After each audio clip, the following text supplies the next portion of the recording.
Hello नमस्कार, welcome to inculcate learning PGT education SSB PGT Odisha का जो एग्जाम है उसके लिए हम क्वेश्चन प्रैक्टिस कर रहे हैं।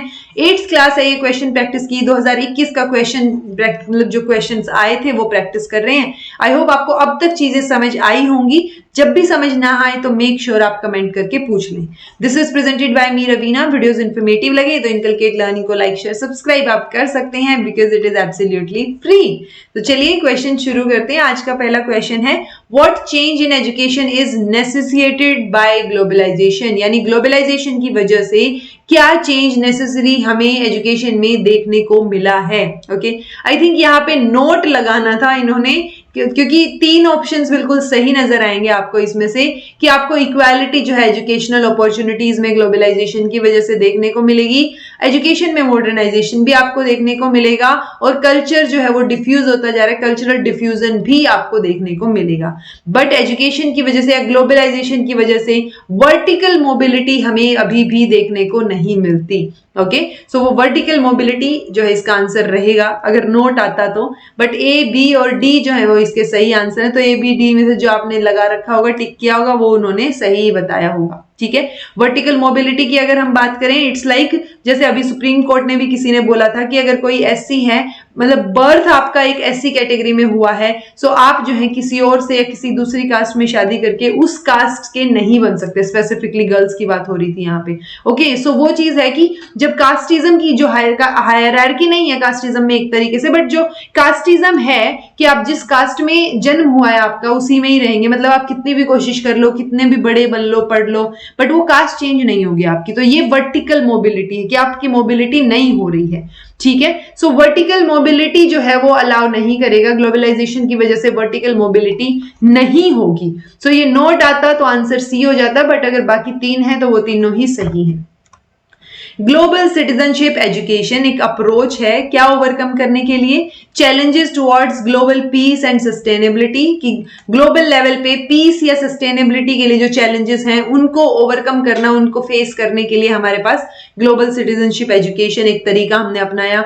या हम वैल्यूज, एटीट्यूड्स या बिहेवियर्स में चेंज लाना चाह रहे हैं, क्रिएटिविटी, इनोवेशन या कमिटमेंट जो है इसको ओवरकम करना चाह रहे हैं, डाइवर्सिटी, सॉलिडारिटी या सेंस ऑफ ह्यूमैनिटी को ओवरकम करना चाह रहे हैं। सो हम उन चैलेंजेस को ओवरकम करना चाह रहे हैं जो कि ग्लोबल पीस या सस्टेनेबिलिटी में बाधा बन रहे हैं। ओके, सो अब ग्लोबल सिटीजनशिप एजुकेशन के बारे में पता होना जरूरी है।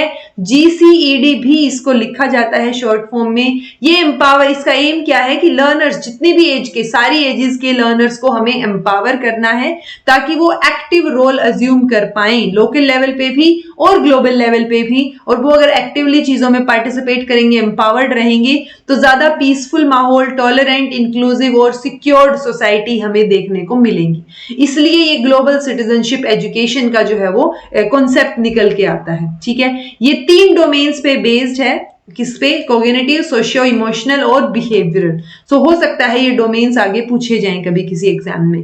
सो ग्लोबल सिटीजनशिप एजुकेशन जो है वो 3 डोमेन्स पे रहेगा, कॉग्निटिव, सोशियो इमोशनल और बिहेवियरल। ये जो की इसके जो की लर्निंग आउटकम्स निकलेंगे या की learner attributes, topics and learning objectives जो है वो किसने सजेस्ट, इसमें जो सजेस्ट किए जाते हैं वो इन्हीं तीनों चीजों के ऊपर बेस्ड होते हैं। ठीक है, कि कॉग्निटिव, सोशियो इमोशनल और बिहेवियरल एस्पेक्ट को मद्देनजर रखते हुए बाकी चीजें होंगी।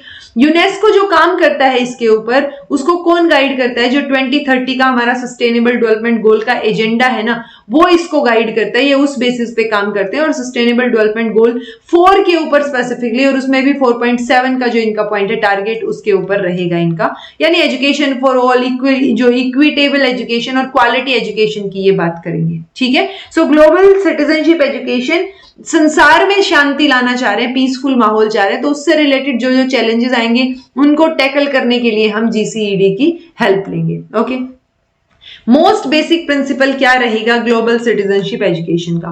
क्रिटिकल रिफ्लेक्शन में एंगेज रहना या डेवलप करना relationship with culturally different group. क्योंकि ग्लोबल और सिटीजन की बात कर रहे हैं ना, ग्लोबल लेवल पे बात कर रहे हैं, तो ग्लोबल लेवल पे जो जो कल्चरली डिफरेंट ग्रुप्स हैं उनमें एक रिलेशनशिप डेवलप करना, तभी तो एक पीसफुल और सस्टेनेबल माहौल बनेगा। सो वो पीसफुल माहौल बनाने के लिए ये डेवलप करते, मतलब इनका मोस्ट बेसिक प्रिंसिपल है कि ये कल्चरली डिफरेंट ग्रुप्स जो हैं उनमें एक अच्छा भाईचारे वाला रिलेशनशिप डेवलप करें। ओके, सो आंसर इसका हो जाएगा B. The children with special needs are those who have, तो देखिए मतलब स्पेशल नीड्स तो इनमें जरूरत सबको ही पड़ेगी, लेकिन अगर आप फिजिकली डिसेबल हैं तो हो सकता है हम इंक्लूसिव एनवायरनमेंट बना लें, मेंटली रिटार्डेड हैं तो भी हम एक जो है वो बना लें कि आपको थोड़ा सा धीरे सिखा दिया जाए, स्लो लर्नर हो गया आप, लर्निंग डिसेबिलिटी है तो भी हम बच्चों को नॉर्मल इंक्लूसिव क्लासरूम में ही पढ़ाते हैं। बट अगर एक से ज्यादा कॉम्बिनेशन में डिसेबिलिटीज हैं, मतलब आपको सुनाई भी नहीं दे रहा, आपको दिखाई भी नहीं दे रहा, तो अब आपको कैसे पढ़ाया जाए, ठीक है, सो वो और ज्यादा डिफिकल्ट हो गया ना। तो जब भी कॉम्बिनेशन की बात आएगी तब हम स्पेसिफिकली स्पेशल नीड्स या स्पेशल एजुकेशन की बात करेंगे। ऑल्दो स्पेशल एजुकेशन मतलब अभी फोकस हमारा इंक्लूसिव एजुकेशन पे रहता है ना, तो एक्सट्रीम या सीवियर केसेस में ही हम स्पेशल नीड्स या स्पेशल एजुकेशन पे फोकस करते हैं। स्पेशल नीड्स पे तो हम इंडिविजुअल डिफरेंसेस के बेसिस पे फोकस करते हैं। बट अगर इन 4 ऑप्शंस में से देखा जाए तो सबसे ज्यादा सीवियर ऑप्शन ये रहेगा जिसमें हम कॉम्बिनेशन में डिसेबिलिटीज की बात कर रहे हैं, जो लर्निंग को डिफिकल्ट बना रही है, उन बच्चों को सबसे ज्यादा स्पेशल नीड और स्पेशल अटेंशन की जरूरत है। ऑब्वियसली स्पेशल नीड और स्पेशल अटेंशन की जरूरत इन बाकी 3 को भी है, लेकिन अगर कॉम्बिनेशन में है डिसेबिलिटीज तो हमें ज्यादा फोकस करना पड़ेगा, ठीक है। सो सी ऑप्शन थोड़ा सा बेटर ऑप्शन हमें लग रहा है यहाँ पे। If an intelligence test truly measures intelligence, it could be said to have, तो अगर कोई इंटेलिजेंस टेस्ट है और वो इंटेलिजेंस को सच में अच्छे से मेजर कर रहा है, सो वो उसको हम क्या बोल सकते हैं कि वो इंटर आइटम रिलायबिलिटी है या टेस्ट रीटेस्ट रिलायबिलिटी है या प्रिडिक्टिव वैलिडिटी है या कंस्ट्रक्ट वैलिडिटी है।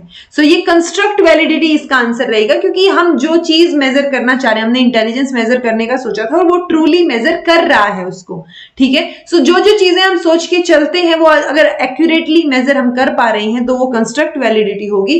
प्रिडिक्टिव वैलिडिटी या इंटर आइटम ये हम बात करें तो जैसे रिलायबिलिटी की बात हो रही है, मान लो आप कोई सर्वे कर रहे हैं, सो इंटर आइटम रिलायबिलिटी मतलब कि सेम कंस्ट्रक्ट के साथ हमने मान लो मल्टीपल क्वेश्चन या मल्टीपल चीजें डाल रखी हैं सिर्फ एक इंटेलिजेंस जानने के लिए ही, तो एक ही एस्पेक्ट या एक ही कंस्ट्रक्ट को जानने के लिए हम क्या कर रहे हैं, अलग अलग आइटम्स का इस्तेमाल कर रहे हैं और वो सारे रिलायबल हैं, सो वो इंटर आइटम रिलायबिलिटी होगी। मतलब उन सब से हमें, उन सब क्वेश्चन से हमें एक ही चीज पता चल रही है कि इंटेलिजेंस कितनी है और वो सारे एक दूसरे की जो है चीजें बता रहे हैं। मतलब एक क्वेश्चन हमने सोल्व कराया, उससे हमें कोई पर्टिकुलर चीज उसके बच्चे के बारे में पता चली कि अच्छा ठीक है ये इतना इंटेलिजेंट है। दूसरा क्वेश्चन भी उसकी इंटेलिजेंस को ही चेक करना चाह रहा है, बट वो किस सेंस में करना चाह रहा है कि जो 1 वाले ने बोला क्या उससे मैच कर रहा है। तो वो आइटम्स अलग अलग है, आपके क्वेश्चंस अलग अलग हैं, बट वो आंसर हमें एक ही दे रहे हैं। तो वो इंटर आइटम यानी एक से ज्यादा आइटम्स जो हैं उनकी रिलायबिलिटी होगी, उन पे हम विश्वसनीयता बोलेंगे, उनको विश्वास कर सकते हैं हम, ठीक है। टेस्ट रीटेस्ट रिलायबिलिटी की ये सारी चीजें मैंने करवा रखी है आपकी रिसर्च वाली वीडियोस में, अगर आपने देखी हो तो ओके।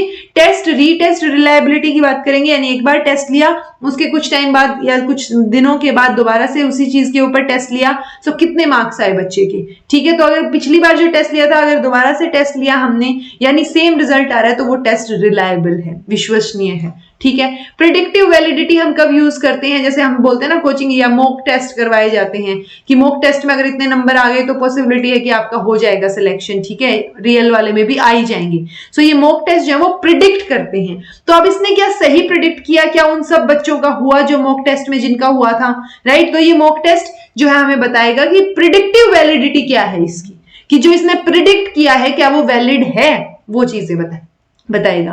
बट अगर एक टेस्ट ट्रूली मेजर कर रहा है, कई बार कंटेंट वर्ड मेंशन कर दिया जाता है कि जो कंटेंट आप करना चाह रहे थे उससे रिलेटेड आपने कोई चीज की तो वो कंटेंट वैलिडिटी हो जाएगी। तो ये सारी वैलिडिटी रिलायबिलिटी मैंने आपको डिटेल में करवा रखी है, मेक श्योर आप उसको देख के जाएं, okay.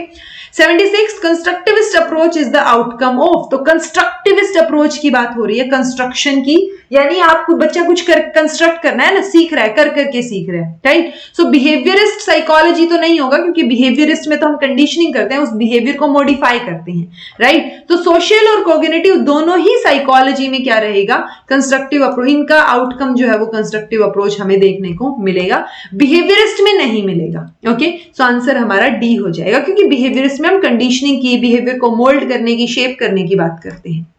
Experimental learning is advocated by, तो एक्सपेरिमेंटल लर्निंग किसने एडवोकेट की है, ह्यूमनिस्टिक, बिहेवियरिस्टिक या कोग्निटिविस्ट साइकोलॉजिस्ट ने या जेस्टाल्ट साइकोलॉजिस्ट ने। सो ये कोग्निटिव साइकोलॉजिस्ट आंसर रहेगा इनका, एक्सपेरिमेंटल क्योंकि हम करके सीखने की बात कर रहे हैं, तो वो संज्ञानात्मक विकास वाले जो साइकोलॉजिस्ट हैं वो इसकी बात करेंगे। Which of the following does not pertain to the personality classification conceived by Thorndike? So Thorndike का जो मल्टी फैक्टर पर्सनैलिटी वाली चीज हमने पढ़ी है, तो उस मल्टी फैक्टर में हम एब्स्ट्रैक्ट, कॉन्क्रीट और सोशल फैक्टर, ये 3 फैक्टर्स की बात हम करते हैं। ओके, सो एब्स्ट्रैक्ट, कॉन्क्रीट ये तो ठीक है, चलो थिंकर्स हमने बोल दिया इनको। तो सोशल का किससे रिलेट करते हैं हम? सोशल को आइडिया से फिर भी रिलेट कर पाएंगे, बट इंटेलिजेंट थिंकर क्या होता है? इंटेलिजेंट थिंकर जैसा कोई वर्ड हमने सुना नहीं है थॉर्नडाइक की तरफ से। सो आंसर हमारा क्या हो जाएगा? ए हो जाएगा कि ऐसा नहीं है। Okay, Which of the following is not a principle of development? Development का प्रिंसिपल नहीं है। So integration, continuity, individual difference या फिर स्पेसिफिक टू जनरल। तो अगर आपको ना भी पता हो तो इतना तो पता है ना, इंडिविजुअल डिफरेंसेस हम डेवलपमेंट में कंसीडर करते हैं, कॉन्टिन्यूअस होता है, इंटीग्रेटेड होता है, चीजें एक दूसरे से मिलजुल के काम होता है, राइट। सो आंसर क्या रहेगा इसका? नोट पूछा है हमसे। सो स्पेसिफिक टू जनरल वाला जो है प्रिंसिपल हमारा डेवलपमेंट का नहीं रहेगा, जनरल टू स्पेसिफिक वाला रहेगा। Okay, Which of the following is not the characteristic of adolescents? तो adolescence वाली जो एज होती है उसमें जो बच्चे हैं उनकी कैरेक्टरिस्टिक क्या नहीं है? तो adolescent जो है वो एक period of stress and storm या स्ट्रेस एंड स्ट्रेन है। ये टर्म किसने बोली? स्ट्रेस एंड स्ट्रॉम बोला किसी ने adolescence को, वो बताइएगा कमेंट में। एज ऑफ ग्रेट आइडियल्स, इनके मतलब एकदम से वो आइडियल जाग उठते हैं कि ये करना है सोसाइटी के लिए, देश के लिए वगैरह वगैरह। पीरियड ऑफ टीनेज, टीनेज का पीरियड है ये, या फिर period of moving from one place to another, एक जगह से दूसरी जगह मूव करने का पीरियड है, राइट। तो एडोलेसेंस की बात हो रही है, मूव करने वाली सिचुएशन कभी हमने पढ़ी नहीं है।